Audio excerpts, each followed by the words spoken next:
ನಾವು ಪ್ರತಿನಿತ್ಯ ಪೂಜೆ ಮಾಡೋದಕ್ಕೋಸ್ಕರ ದೇವರ ಮನೆಯಲ್ಲಿ ಕಳಸವನ್ನು ಯಾವ ರೀತಿ ಪ್ರತಿಷ್ಠಾಪನೆಯನ್ನು ಮಾಡ್ಕೋಬೇಕು, ಕಳಸವನ್ನು ಯಾಕೆ ಇಟ್ಟು ನಾವು ಪೂಜೆ ಮಾಡಬೇಕು, ಕಳಸದ ಚೊಂಬಲ್ಲಿ ಏನೆಲ್ಲ ವಸ್ತುಗಳನ್ನು ಹಾಕ್ಕೋಬೇಕು ಅನ್ನೋದನ್ನು ನಾನು ಈ ವಿಡಿಯೋದಲ್ಲಿ ಇವತ್ತು ತೋರಿಸ್ಕೊಡ್ತಾ ಇದ್ದೀನಿ.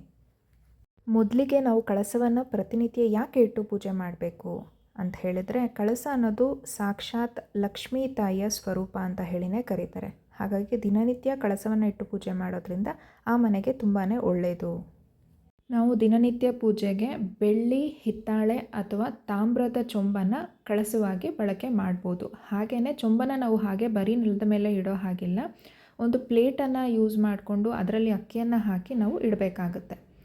ಹಾಗೆ ನಾವು ನೆಲದ ಮೇಲೆ ಅಷ್ಟದಳ ಪದ್ಮ ರಂಗೋಲಿಯನ್ನು ಬಿಡಿಸಿ ಅದರ ಮೇಲೆ ಒಂದು ಹಿತ್ತಾಳೆ, ಬೆಳ್ಳಿ ಅಥವಾ ತಾಮ್ರದ ಪ್ಲೇಟನ್ನು ಇಟ್ಟು 1 ಇಡಿ ಅಥವಾ 3 ಇಡಿ ಅಕ್ಕಿಯನ್ನು ಹಾಕಿ ಅದರ ಮೇಲೆ ಸಹ ನಾವು ಅಷ್ಟದಳ ಪದ್ಮ ರಂಗೋಲಿಯನ್ನು ಬಿಡಿಸಿ ಅರಿಶಿನ ಕುಂಕುಮವನ್ನು ಹಚ್ಚಿ ಅನಂತರ ಅದರ ಮೇಲೆ ನಾವು ಚೊಂಬನ್ನು ಇಡಬೇಕಾಗುತ್ತೆ.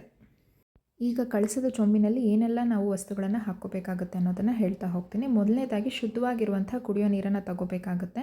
ನಂತರ ಲಕ್ಷ್ಮೀ ತಾಯಿಗೆ ಇಷ್ಟವಾದಂತಹ ಅರಿಶಿನ, ಕುಂಕುಮ, ಅಕ್ಷತೆ ಕಾಳು ಹಾಗೂ ಸುಗಂಧ ಭರಿತವಾದಂಥ ವಸ್ತುಗಳು ಅಂದರೆ ಲಕ್ಷ್ಮೀ ತಾಯಿಗೆ ತುಂಬಾ ಇಷ್ಟ. ಅದನ್ನು ನಾವು ಹಾಕೋದ್ರಿಂದ ಲಕ್ಷ್ಮೀ ತಾಯಿ ಅಲ್ಲೇ ಸ್ಥಿರವಾಗಿ ನಿಲ್ತಾಳೆ ಅನ್ನೋದು ಪ್ರತೀತಿ ಇರೋದ್ರಿಂದ ನಾವು ಏಲಕ್ಕಿ, ಪಚ್ಚಕರ್ಪೂರವನ್ನು ಸೇರಿಸ್ಕೋಬೇಕಾಗತ್ತೆ. ಹಾಗೆ ಒಂದು ಹೂವನ್ನು ಸಹ ನಾವು ಹಾಕ್ಕೋಬೋದು. ಹಾಗೆಯೇ ಬೆಳ್ಳಿ, ಹಿತ್ತಾಳೆ ಅಥವಾ ತಾಮ್ರದ ಕಾಯಿನನ್ನು ನಾವು ಕಳಸದ ಚೊಂಬಿನಲ್ಲಿ ಹಾಕ್ಕೋಬೇಕಾಗುತ್ತೆ. ನಾನು ಇಲ್ಲಿ 5 ರೂಪಾಯಿ ಹಿತ್ತಾಳೆ ಕಾಯಿನನ್ನು ಬಳಸ್ತಾ ಇದ್ದೀನಿ.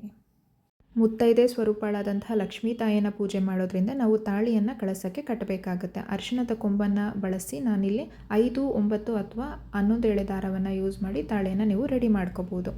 ಕಳಸಕ್ಕೆ ಬಳಸುವಂಥ ನೀರು ತೆಂಗಿನಕಾಯಿ ತಾಗೋಷ್ಟಿರಬೇಕು. ಹಾಗೆಯೇ ನಾವು 3 ಅಥವಾ 5 ವೀಳ್ಯದೆಲೆಯನ್ನು ಬಳಸಿ ಕಳಸವನ್ನು ನಾವು ಅಲಂಕಾರ ಮಾಡ್ಕೋಬಹುದು. ವಿಶೇಷ ದಿನಗಳಲ್ಲಿ ಮಾವಿನ ಎಲೆಯನ್ನು ಕೂಡ ನಾವು ಬಳಸಬಹುದು.